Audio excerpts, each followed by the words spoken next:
ሰላም የቻናሌ ቤተሰቦች እንደምን አላችሁ? ዛሬ ደግሞ ቆንጆ የሆነ በቀላሉ የሚደርስ የሳይመን ጥብስና ከቬጂቴብል ጋር ግን ይዤላችሁ የመጣሁት ቸኮል አድርጌ በቶሎ የሚደርስ ነው እና እንደዚህ አድርጌ ቆንጆ አድርጌ ነው የሰራሁት። አሳ ውስጥ ትንሽ ጨው፣ ብላክ ፔፐር፣ ትንሽ ሶይ ሶስ እና ትንሽ በርበሬ፣ ትንሽ ማር አድርጌበታለሁ።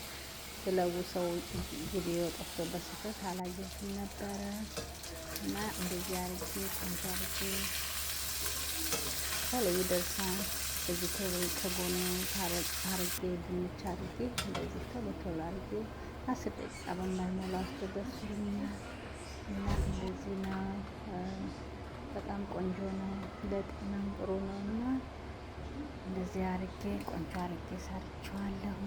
ሳወር ክሬም እዚህ ጋር ሳወር ክሬም ነው፣ ትንሽ ቅቤ፣ ብላክ ፔፐር፣ ጨው አርጌበታለሁ ድንቹ ላይ። ይሄ ደግሞ አረንጓዴ ሽንኩርትና ምንድን ነው የሚባለው ይሄ የሰላጣ ውስጥ የሚገባው ቅጠል ስሙ ጠፋብኝና እሱ ነው ሰላንትሮ እና አረንጓዴ ሽንኩርት አንድ ጥቅ አርጌ ነው የጨመርኩበት እና እንደዚህ ሆኖ በቀላሉ ቶሎ ይደርሳል። ቆንጆ ነው። ቪዲዮን ከወደዳችሁልኝ ላይክ እና ሼር ሰብስክራይብ አድርጉልኝ ፕሊዝ እና ቪዲዮን ላይክ አድርጉልኝ። በሚቀጥለው ቪዲዮ እስከምንገናኝ እግዚአብሔር በሰላም ያገናኝ። ሰላም አሉልኝ። ፕሊዝ ቪዲዮን ላይክ እና ሼር ሰብስክራይብ አድርጉልኝ። ቴንኪዩ። በሰላም ያገናኝ። በሚቀጥለው ቪዲዮ ደህና ዋሉልኝ።